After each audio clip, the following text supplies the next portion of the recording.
Tigrevisión.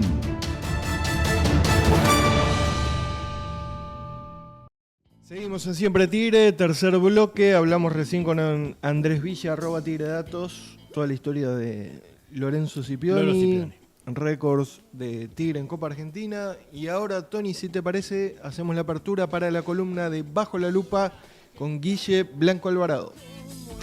Un análisis distinguido, un enfoque particular. Bajo la lupa de Guillermo Blanco Alvarado vas a escuchar lo que no viste. Señor Guillermo Blanco Alvarado, ¿está del otro lado? Ahí está Guille, mirá. Guille, ¿cómo andás? Sí, señor, estamos de este lado. ¿Cómo le va? ¿Qué hace, Guille? ¿Todo bien, amigos? Sí, todo perfecto. Bueno, hablábamos recién con Andrés del paso de Scipioni por Tigre. Parece mentira ya de que en tan breve tiempo, en tan poco tiempo, quiero decir, ya lo tenemos que despedir, ¿no? Bueno, eso habla bien de su desempeño en el Matador y bueno, irá a recorrer mediocampos europeos próximamente. El tema es, ¿qué hacemos ahora, Guille? Sí, claro, porque se ha hablado mucho de la venta de Scipioni, que la plata es poca, que es mucha, que se había que retenerlo hasta diciembre, un año más. Yo, en principio, me parece que número más, número menos, la plata está bien. Alrededor de cerca, digamos, de 5 millones por un jugador que tiene apenas 20 años y además solo 20 partidos como titular, que esto es lo importante, porque la edad obviamente es un valor, solo 6 meses jugando como titular asentado y en un nivel muy alto, y además es volante central, más recuperador que generador de fútbol, por supuesto con buena técnica, cabezazo, despliegue, pero insisto, un jugador más de características defensivas. Siempre que hablamos de los números de Scipioni, se habla mucho de las recuperaciones, por ejemplo. Pero ahora, y digo yo, más allá del deseo de que esta plata sea bien utilizada y no quede en la nebulosa como otras veces, la gran pregunta es ¿cómo reemplazamos a Lolo Scipioni? Obviamente yo no tengo la respuesta, quizás tampoco la tenga Dabove, no lo sabemos. Se me ocurre que Xabi Alonso en el Real Madrid la tendría un poco más fácil, sacarían 30 millones de dólares de la billetera y compran a Vitinha, a Rodri, a Kimmich. Nosotros evidentemente no podemos. Pero hay un detalle que a mí me parece muy importante, y es que al comenzar este año, Scipioni no era titular indiscutido. Había jugado 2 o 3 partidos nomás como titular en la primera de Tigre, y entonces Tigre incorporó 2 jugadores para ese puesto, que en lo previo podían perfectamente arrancar como titulares. Uno era Julián López, es Julián López, un jugador con recorrido, con buenas actuaciones en Defensa de Justicia, más allá de que en 2024 bajó su nivel y perdió la titularidad. Pero en principio era una incorporación interesante. Y el otro es Gonzalo Piñeiro, que venía con la chapa de ser el mejor jugador del Nacional B, el mejor 5, mejor dicho, del Nacional B, el mejor jugador de su puesto, jugando para Aldo Civi, que fue el campeón del torneo. Después pasó lo que todos sabemos. Lolo fue titular desde el primer partido, se ganó el puesto y terminó siendo figura en Tigre. Julián López no tuvo buenos partidos, por ahí salvo el primero contra Vélez, aunque jugó mayormente como doble 5, y Piñeiro prácticamente no jugó, unos pocos minutos y unos pocos minutos en el partido del otro día. Entonces se me ocurre pensar que si vamos a traer más jugadores de ese mismo nivel, es decir, un muy buen 5 del Nacional B o un suplente de equipos como Estudiantes, Vélez, Argentinos Juniors, Lanús, yo me quedo con lo que tengo. En algún momento se habló de Milton Delgado. Bueno, eso es otra cosa, ¿no? Es un jugador que viene de ser titular y con muy buenos rendimientos en Boca, que además jugó y también con muy buen nivel en selecciones juveniles. Es decir, si viene un jugador titular de entrada, alguien que viene a jugar titular, como titular, mejor dicho, digo, bienvenido sea. Si vamos a traer jugadores habituales que llegan al club, me quedo con lo que tenemos, con Julián López, con Gonzalo Piñeiro, y además Milton Vasconcelos, juvenil que fue tenido en cuenta tanto por Domínguez como por Dabove. Ambos lo concentraron en primera división y lo llevaron al banco de suplentes. Yo creo que sin llegar seguramente al nivel que tuvo Scipioni, insisto, si no vamos a traer a una figura muy importante, cosa que no es habitual en Tigre, yo me quedo con lo que tengo. No sé cómo lo ven ustedes, recién llego de la calle, pude escuchar muy poquito del programa, así que no sé si ustedes piensan otra cosa, cuéntenmelo. No, se especula, o sea, aportando a lo que dice Guille, se habla de Milton Delgado y de Rey Domenech, dos mediocampistas centrales de Boca. Creo que Delgado con más rodaje que Domenech, pero lo que decíamos recién, o al menos yo le decía a Diego, de que dejaron la vara alta, o sea, dejó la vara alta tanto Scipioni y la está dejando hoy en día de González, que seguramente a mediano plazo seguirá en algún mercado de pases también. La importancia de reemplazar con buen atino, ¿no? estos jugadores, porque el mediocampo, como todo equipo, en mi consideración es el motor del once inicial. Y lo fundamental que es ese puesto en la cancha, ¿no, Guille? Claro, ¿sabés a qué venía un poco lo que yo estaba expresando? Vos suponete que esto hubiera pasado hace 6 meses, ¿no? Que Scipioni era titular y se hubiera ido hace 6 meses. Y entonces te dicen, bueno, vamos a reemplazar a Scipioni. ¿Qué hacemos? Y traigamos a un buen jugador del Nacional B. O traigamos a un jugador con una carrera más o menos importante en primera, que ya ha demostrado sus condiciones, pero que claro, si va a venir a jugar a Tigre es porque el equipo en el que está no lo tiene en cuenta, o sea que ha bajado algo su nivel. Y a mí me decían que los que iban a venir eran Julián López y Piñeiro. A mí me parecían buenas opciones para reemplazar a Scipioni. Hoy me generan algunas dudas, sobre todo Julián López. Insisto, que lo vimos en otro puesto, salvo el único partido que faltó Lorenzo, que fue, creo que con Defensa y Justicia, ya no lo tengo tan claro, no, con Barraca Central. Con Barraca Central, que tuvo que cumplir una fecha de suspensión por amarillas, ahí jugó Julián López de 5, no lo hizo bien tampoco, entonces nos generan algunas dudas, y además que Piñeiro no haya tenido prácticamente oportunidades también. De todas formas, a lo que yo voy, yo a Rey Domenech no lo tengo tan visto, a Milton Delgado lo vi bastante, me parece que es un jugador realmente muy bueno y que vendría a ser titular, pero si va a venir otro jugador, insisto, del Nacional B, prefiero darle la chance a lo que tenemos, que es, por ejemplo, Gonzalo Piñeiro, que fue el mejor 5 del Nacional B del año pasado. A mí me parece que va a ser muy difícil encontrar un jugador que rinda en el nivel que rindió Lolo, ¿no?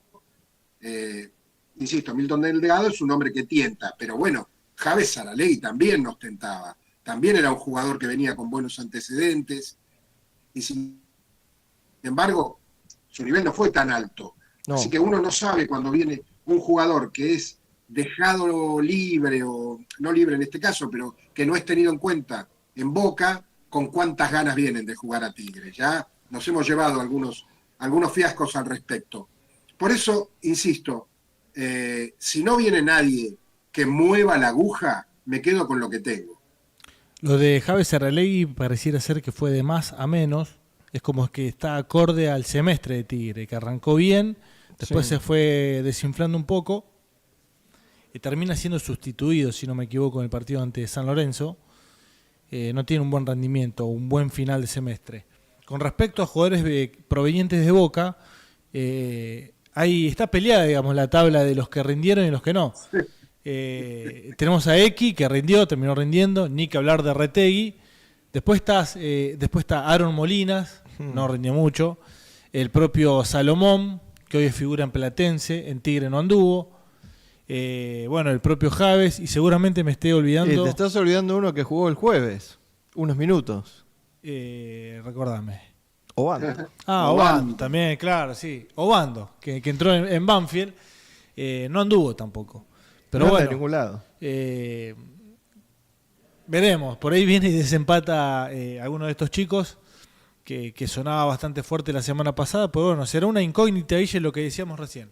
Sí, pero un trabajo difícil. De todas formas no me parece mala opción, ¿eh? O sea, si la cuestión es o de parte de Tigre no sacar la billetera, y coincido con Guille, me quedo con lo que hay, ¿eh? Para seguir trayendo y acumulando gente que después no termina teniendo minutos, me parece que habría que apostar a lo que se trajo en un primer momento, que por algo se trajo, quiero pensar, se vio algo, por eso se tomó la decisión que se tomó, y bueno, arreglarse con lo que hay. Me parece que La Plata va a ir para otro lado. Sí, sí, veremos a dónde va La Plata realmente. Estaba pensando también en esto que hablaban ustedes de preguntarse entre Castaño y Lolo Cipioni. ¿Y qué opinas? ¿Qué opinas, Guille, ahí? No. Vamos, Guille, vamos. Y además yo sé que acá va a haber algunos, me van a saltar algunos a la yugular, pero yo lo sumo a Prediger. No, sí, entra. Súper, muy buenos número 5 que tuvo Tigre. Pero a lo que, ¿sabes en qué pensaba? Mirá, se hablaba hace poco de si Dibu Martínez estaba a la altura de Filiol, ¿no? Como mejor arquero de la selección argentina, por ejemplo, ¿no? Y yo decía que para poder hacer esa comparación necesitamos que la carrera de Dibu Martínez termine o esté a punto de terminar, porque vos imaginate que Dibu Martínez juegue el próximo Mundial y se manda un macanón como los que se mandó Willy Caballero, por decir una barbaridad que no creo que suceda y por supuesto mucho menos deseo que suceda, pero que tenga un mal Mundial. Sí. Y nosotros ya dijimos que por lo que jugó en el último es el mejor arquero de la historia. Yo creo que para hacer ese tipo de comparaciones, como sería Cuti Romero o este tipo de jugadores que están por ahí en la mitad de su carrera, hay que esperar a que termine su carrera, ¿sí? Porque Dibu Martínez puede ser que el Mundial próximo vuelva a ser una figura descollante y entonces ya nadie se va a preguntar si es más o menos que Filiol. Pero también puede pasar lo contrario. Lo mismo con Cuti Romero. Distinto el caso de Messi, el caso de Di María, inclusive el caso de Otamendi, que son jugadores que ya la parte más fuerte de su carrera ya la hicieron. Pero en estos casos, y acá esto lo digo por el tema Cipioni, para comparar a Lolo con Castaño, con Prediger, con el que quieras, necesitamos que avance un poco más la carrera de Lolo. Mirá si Lolo se convierte en el 5 del Real Madrid, claro. o mirá si en caso contrario no le va bien en Europa, vuelve a Tigre y no brilla tanto. Entonces es muy difícil comparar a un tipo con la carrera que tuvo Diego Castaño, con la carrera que tuvo Prediger. No, pero aparte... Buen aporte. Un poco más para atrás incluso. Lo dijo Andrés recién. Me puedo ir más atrás, digo, con... Sí. Castaño creo que dijo 326 partidos y Cipioni 32, o sea, tiene el 10%. Imposible comparar. No, claro.